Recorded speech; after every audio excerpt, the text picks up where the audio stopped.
자, 뉴스 읽어주는 남자 10월 25일 세 번째. 요거는 시성 있는 뉴스는 아니고 여러분들이 부동산 관련돼서 관심들이 많잖아요. 부동산이 뭐 엄청 급등을 했고, 그래서 9.13 부동산 대책 강력한 대책으로 뭐 이렇게 좀 잡히고 있는, 그리고 오늘 뉴스에 강남 3구 아파트 값이 내렸다, 9.13 대책 발표 이후 첫 하락, 요렇게 뉴스가 나서, 자, 제가 이제 부동산 관련돼서 여러분들하고 조금 얘기를 해보도록 할게요. 자, 부동산 불패. 그러나 여러분들, 부동산이 떨어진 적이 없는 건 아닙니다. 우리나라에서 서울도 부동산이, 대치동의 부동산도 떨어진 적이 있고요. 한 40%가량 떨어진 적이 있습니다. 자, 부동산 값이 오르는 이유는 여러 가지가 있지만,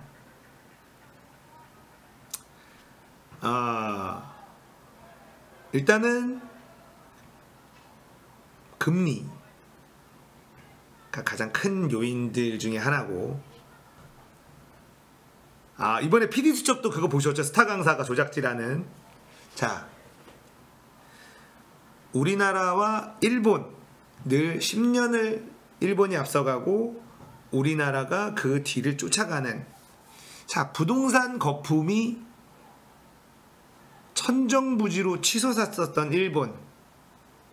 자, 일본이 부동산이 어떻게 올라갔는지를 우리가 조금 공부를 하면, 그리고 어떻게 떨어졌는지를 보면 우리나라도 부동산이 떨어질 수 있다라는 아주 합리적인 추론을 할 수 있어요. 자, 일본이 부동산이 오르는 건 1985년도인가요? 1985년도에 5년?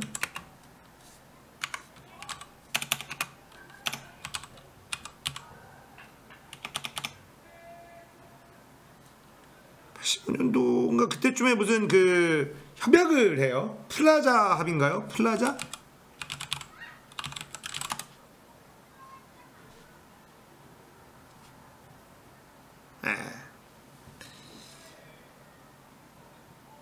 제가 알기로도 요게 뭐냐면,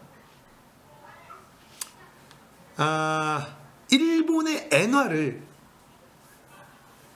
그때 달러당 250엔 정도 하던 걸 100엔으로 내리나요? 네. 그래서 엔화를, 그때 이제 일본이 수출이 너무 잘 되고 막 해서 무역 균형이 너무 안 맞고 해서 니들 너무 잘 나가는데 엔화 가치를 한 방에 일본 싸대기를 그냥 날려버리는. 네. 맞아요. 뉴욕 플라자 호텔에서 만나서 경상주 적자가 너무 심각하게 되자 엔화 가치를 확 올려버리죠. 한 방에 2배 이상. 자, 그렇게 되니까 수출 경쟁력이 뚝 떨어지죠. 그래서 수출 기업들이 힘들어져요. 자, 그러니까 일본 정부는 이 불경기를 타개하기 위해서 내수를 촉진시키려고 금리를 낮춥니다.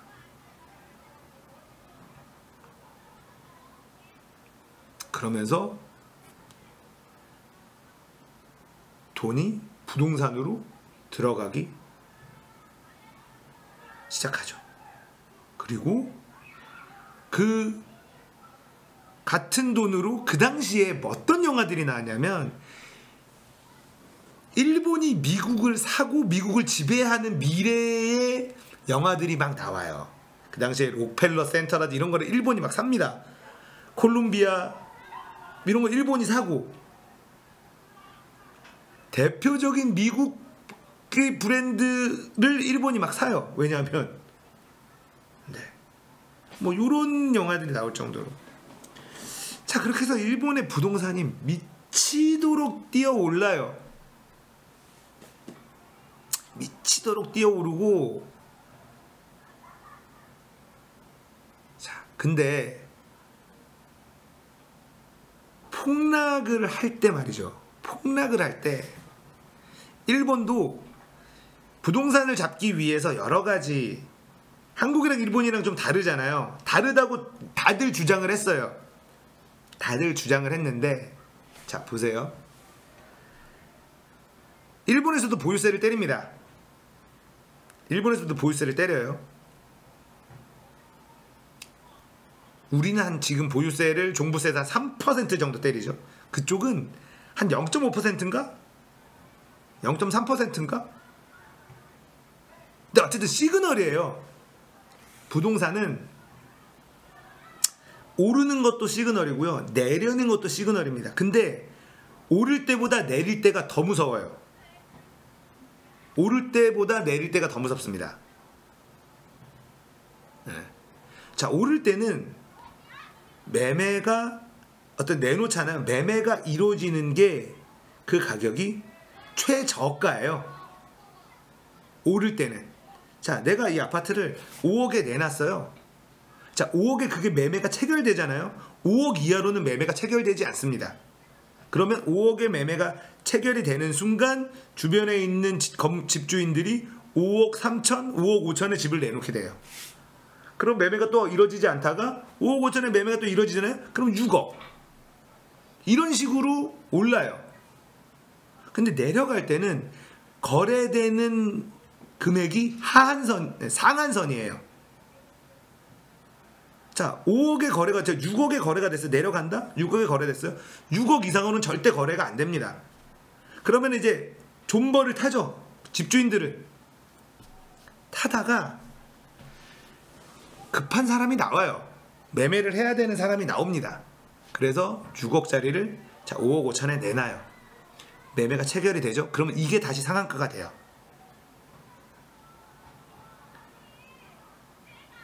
그리고 그 아래로 내놔도 매매가 이루어지지 않죠. 매매가 필요한 사람들이 결국은 나와서 풀면서 이 호가를 떨어뜨리는데 올라가죠. 내려갈 때도 끝도 없이 내려갑니다. 거품이 터지면. 자, 이제 우리나라는 일본하고 다르다 어쩌고저쩌고 하잖아요. 여러분들 또 그래봤자 떠오르고 부동산 안 바뀐다. 여기서 비밀이 하나 있습니다.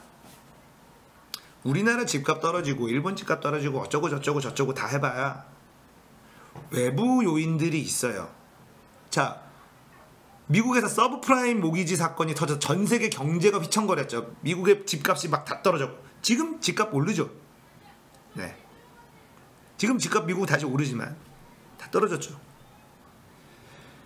자, 여러분, 우리나라 경제는 지금 중국을 봐야 돼요. 중국의 부동산 거품이 얼마나 심한지 여러분들도 대충 소문은 들었잖아요. 네, 중국의 부동산 거품 터지면요, 우리나라 부동산 거품 작살납니다. 작살나요. 중국의 부동산 거품은 터질 수밖에 없어요. 부동산이나 경제 거품은 터지지 않은 적이 없습니다. 연착륙이라고 얘기하는 연착륙이라는 걸 해본 적이 없어요. 네. 중국은 지방정부의 어떤 이제 부채 상황이 지금 매우 안 좋아요. 그리고 지방정부가 우리 지방을 더 활성화하기 위해서 무리한 공사들을 엄청 많이 벌려놨어요. 네. 국가가 강제로 뺏어간다고, 그렇다고 해서 지금 이렇게 벌려놓은 거가 강제로 한다고 수습이 될 것 같아요? 거품은 터집니다. 그리고 지방정부가 파산을 해요. 지방정부가 파산을 합니다. 자, 여러분들, 지금 우리나라의 서울의 집값이 정상을 찾았다? 아니에요. 거품입니다. 뉴욕에 얼마 전에 송혜교가 뉴욕에 콘도를 팔았는데 매매가 안 되다가 20억에 팔았어요. 20억. 뉴욕의 콘도.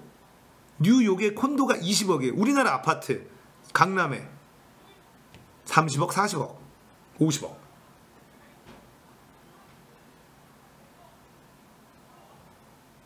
거품일 수밖에 없죠.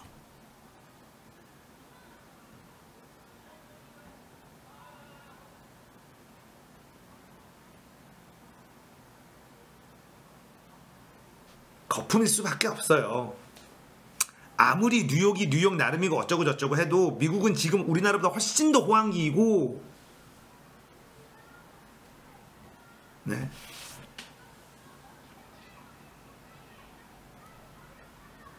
그래서 이 거품은 터집니다. 그리고 이 거품을 누가 만들어내느냐? 이번에 PD수첩의 스타 강사들이 만들어내죠. 네.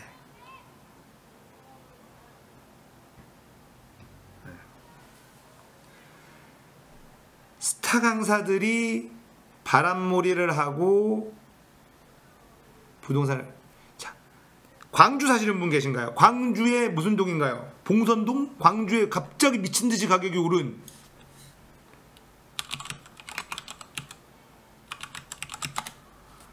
여기가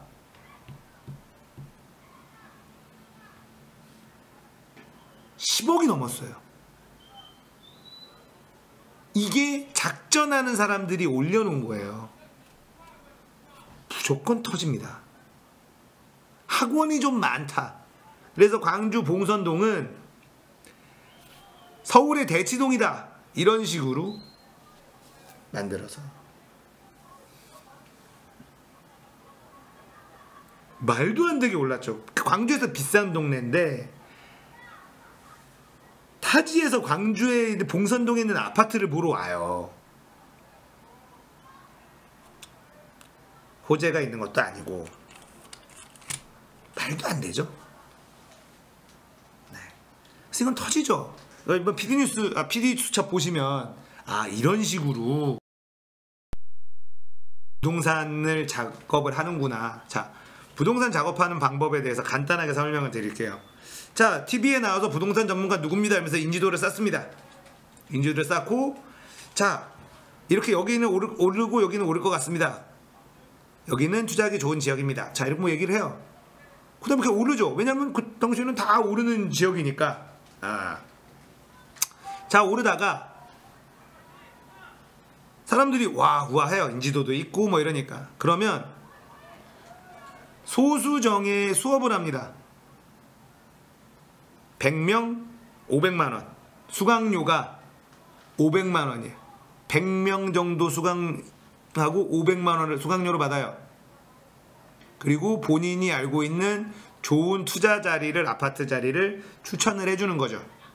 자, 그게 오릅니다. 올라요, 그게.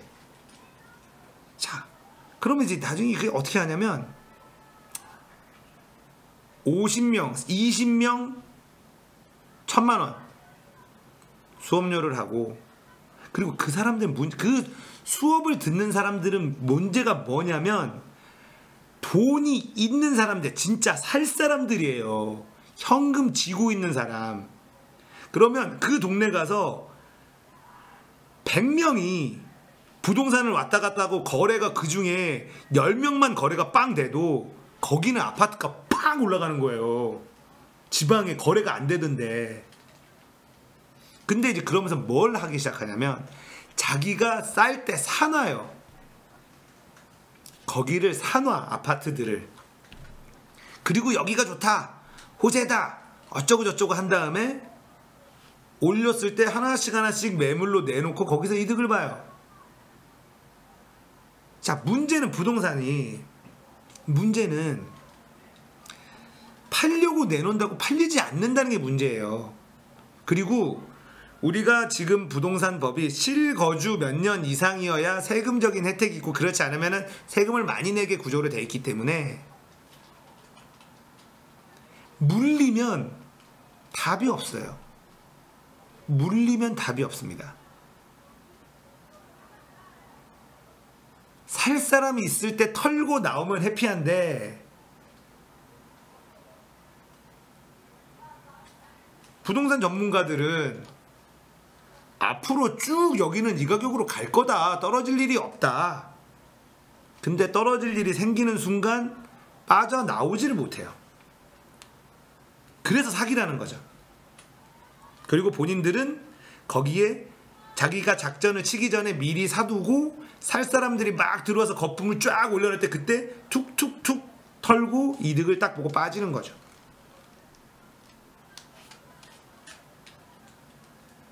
근데 그게 되게 악질인 게 뭐냐면 맞아요. 주변까지 같이 올려요. 주변까지 같이 올려. 강남이 올라가면 왜 정부가 강남을 잡으려고 하냐. 강남을 잡아야 나머지가 잡히니까. 강남이 올라가면 옆 동네가 계속 올라가요. 여기가 올랐네 그럼 여기도 오르고 여기도 오르고 여기도 오르고. 강남이 잡혀야 나머지가 잡히니까 강남을 잡으려고 난리치는 거죠. 그리고 그런 봉선동이나 이런 데가 왜 지금 이슈가 되냐면 거기가 비규제 지역이에요. 지금은 부동산 과열지구 뭐 이런 거에서 규제를 많이 하는데 그러니까 얘네들이 규제 지역은 먹을 게 없다. 비규제 지역을 찾아서 작전을 짜는 거죠. 그러니까 막 올라가고 치고 빠지고 뭐하고.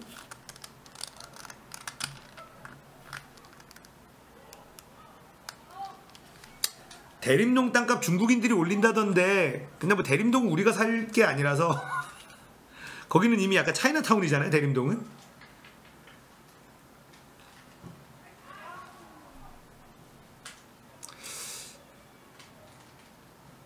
아무튼 중국에서 지방정부 파산, 중국에서 이런 그 뭐 상해나 북경 이런 데만 다니신 분 말고 막 발전되고 있는 지방을 가보신 분들은 느끼는 건데, 네,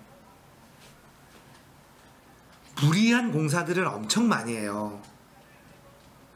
근데 지금이야 이제 막 성장률이 높고 막 이러니 그걸 버티는데 이게 터지면요. 중국이 모든 부동산은 거품이 터졌습니다.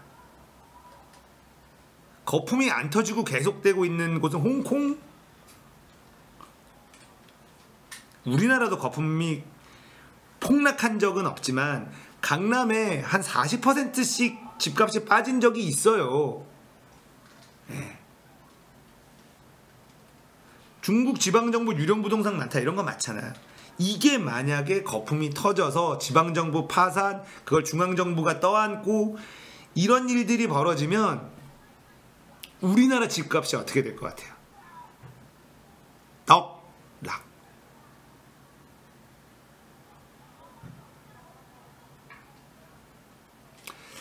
우리가 이런 말이 있죠. 주식 격언.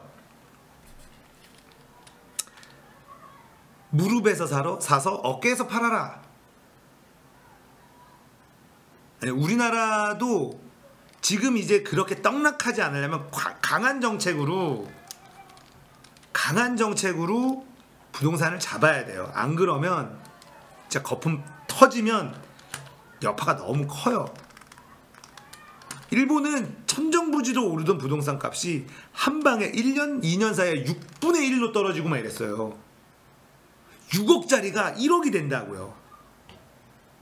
여러분 6억짜리 내가 6억 주고 산 집이 1억이 돼 있으면 기분이 어떨 것 같아요? 돌아버리는 거예요.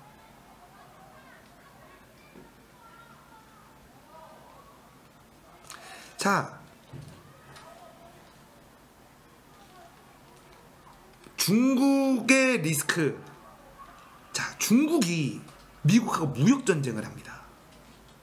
그래서 무역전쟁을 안 했으면 이 거품이 터질 시간이 좀 더 지연되겠지만 지금 중국이 미국한테 무역전쟁을 하고 있으면서 굉장히 이 거품이 터질 시간이 빨라졌다라고 저는 개인적으로 보고 있어요.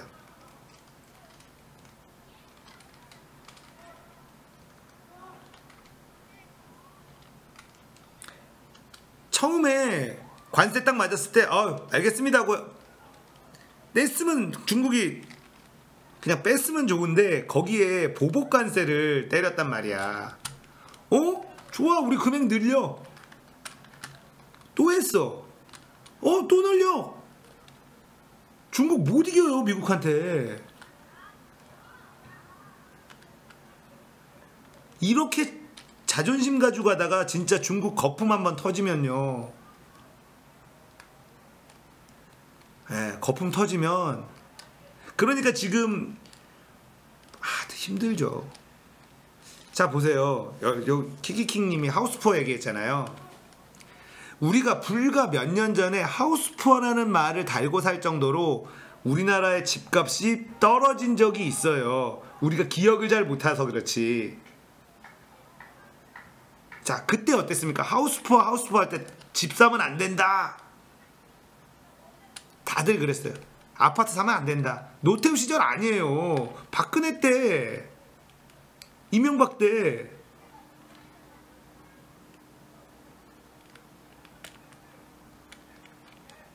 하우스푸어 그때 막 몇 년 전이에요. 노태우가 아니라 이명박 때예요. 이명박 때. 네, 제가 알기로 이명박 말기? 그때 하우스푸어 가지고 그게 하우스푸어가 화두였어요. 전셋값이 엄청 오르고 제가 그때 전셋값이 너무 올라서 빚내서 집을 샀다니까요. 그때 집이 아파트 값이 4억이면 전세가 3억 5천이야.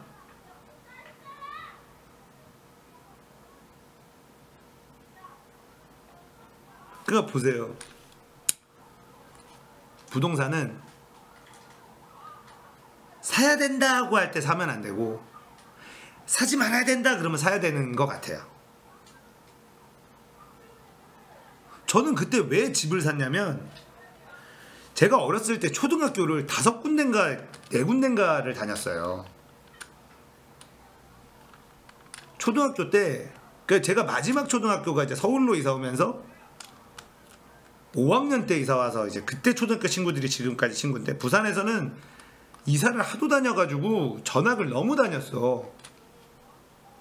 그때가 이제 나림이가 초등학교 1학년 전셋값을 1억 넘게 올려달라는 거야 집주인이. 와 뭐냐 어떻게 전셋값을 1억 이상을 올려줘.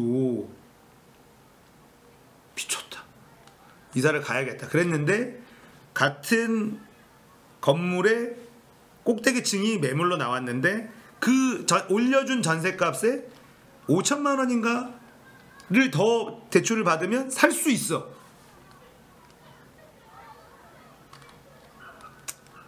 갈 데도 없는데 전학 다니게 하고 싶지도 않으니 그래서 은행을 갔지.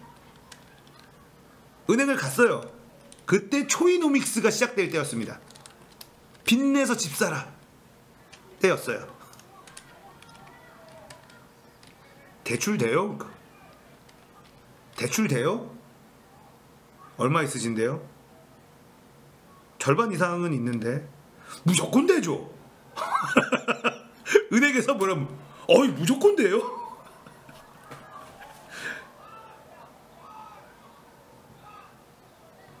그렇게 해서 지금 작아지만 은행에 월세를 내고 있는 명의만 내 거고 실질적으로는 은행 거인 절반은 은행 거 은행에다가 월세를 주고 있는 월세집에 살고 있는 거죠.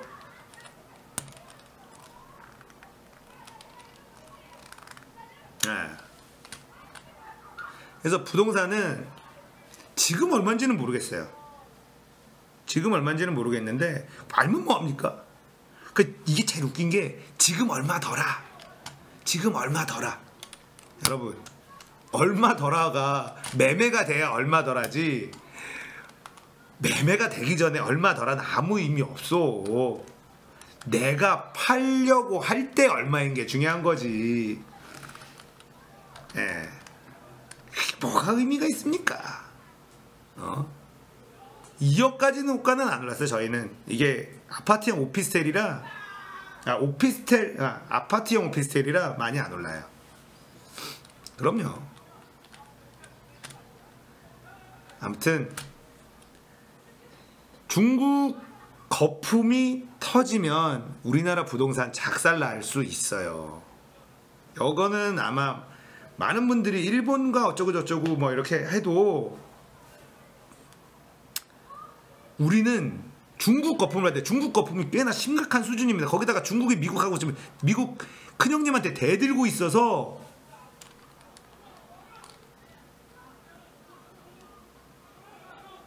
대들고 있어가지고 근데 문제는 그렇게 해서 집값이 폭락하면 와 내가 집을 살 확률이 높아지게 그게 아니야. 왜냐하면 경제가 다 작살나요. 그래서 내 일자리가 날라가. 그래서 싸진 집값도 똑같아.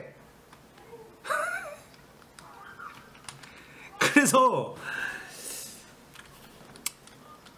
자, 아무튼 부동산 저는 대한민국 한국의 서울의 부동산 거품은 한번 터질 수 있다. 일본처럼 터질 수 있다라고 보고 있는데 제가 요거는 조금 더 공부해서 여러분들한테 알아듣기 쉽게 조금 더 한번 설명해주는 시간을 가지도록 할게요. 자, 부동산 잡는 정책 우리들 지금 염청교를 시청하시는 뉴스 읽어주는 남자를 시청하시는 젊은 세대들은 제발 좀 집값 좀 잡아라. 나 좀 살게. 네. 집값 잡는 부동산 정책 좀 더 센 정책 해주시고. 겁나 뜬금없지만 위례 신도시 근처 빌라는 어때요? 주상복합 짓는다고 동의해달라고 뭐 오긴 하는데 이거 팔아야 합니까? 아니면 존버해야 합니까? 그걸 알면은 제가 전문가죠. 그리고 부동산은 말이죠. 전문가 말 듣지 마세요. 남한테 의존하는 사람들이 너무 많아.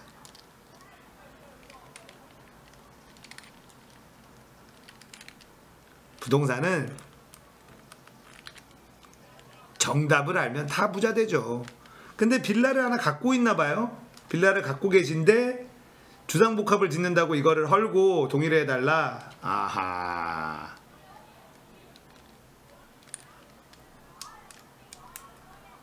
부동산은 발품 파는 게 베스트입니다. 발품을 많이 팔면 돼요. 부동산 건물 언제 빠지냐고 그건 모르죠. 부동산 건물 터지면 안 돼. 아니 퇴수하려면 이제 정부 정책도 알아야 하네. 너무 힘들다 퇴수하기. 저는 터질 확률이 높아서 이거는 정부에서 정말 세게 부동산 정책 갖고 가서 잡아야 부동산 거품이 터져도 충격이 덜한 정도로 터져야 돼요. 안 그러면 진짜 나라 작살납니다. 지금 터지면 행복할 것 같아? 지금 터지면 곡소리 나는데 갭 투자니 뭐니 한 새끼들 지금 일단은 잡아서 이거를 그 외부 충격으로 인해서 거품이 터지는 게 아니라 내부에서 일단은 거품을 꺼야죠. 끌 수 있는 환경을 만드는 것도 필요하죠. 이게 외부 충격으로 한 방에 터지면 못 잡아요. 그러니까 이거를 갭 투자한 애들을 갭 투자라는 말도 하지 말자고요. 갭 투기한 애들의 곡소리 나게 하는 거는 지금 정부에서도 할 수 있어요. 네. 우리가 내부의 정부 정책으로 거품을 터트리는 거는 가능해요. 근데 외부 충격으로 중국에서 거품이 터져서 우리나라에 영향을 끼친다. 우리나라가 어떻게 할 수가 없어요. 그러면 은행이 망해. 은행이 망하면 국가가 작살나요. 큰일 나는 거죠. 그래서 지금 우리나라 지금 부동산 잡으려고 이것저것 많이 하고 있는데 저는 잘하고 있고 좀 더 세게 해도 괜찮다라고 생각하고 있습니다. 말씀드리면 저는 집을 한 채를 갖고 있는 사람이기 때문에 집값이 오르는 것을 응원하면 좋겠으나 저는 집이 하나밖에 없기 때문에 내 집이 떨어지고 다른 집도 떨어지면 똑같거든요. 근데 내 집만 오르고 다른 집은 떨어진다는 일은 있을 수가 없어요. 그러니까 전체적으로 떨어지는 게 나아요. 그래야 우리 애들도 스스로 벌어서 집 살 수 있는 나라가 좋은 나라 아닙니까? 내 집만 오르고 딴 집은 떨어진다 불가능해요. 오르면 같이 오르고 내릴 땐 같이 내려요. 네. 내가 이 집을 팔고 비슷한 등급의 집으로 이사 갈 수만 있으면 상관없잖아요. 인구 구조는 무조건 맞아요. 인구 구조는 무조건 떨어지게 돼 있어요. 제가 말씀드리잖아요. 나림이 지훈이 한 반에 나림이 27명, 지훈이 24명이에요. 한 반에. 이 많은 집들을 어디다 쓸 거냐고요. 없어요. 살 사람이 없어요. 살 사람이 없어요. 그래도 많다고? 여기는 서울의 인구 바글바글한 도시니까 그렇죠. 좀만 내려가면서 더 줄어들죠. 여기는 신도림에 애들 바글바글한 동네예요. 여기가. 다른 데 가보세요. 훨씬 적을걸요.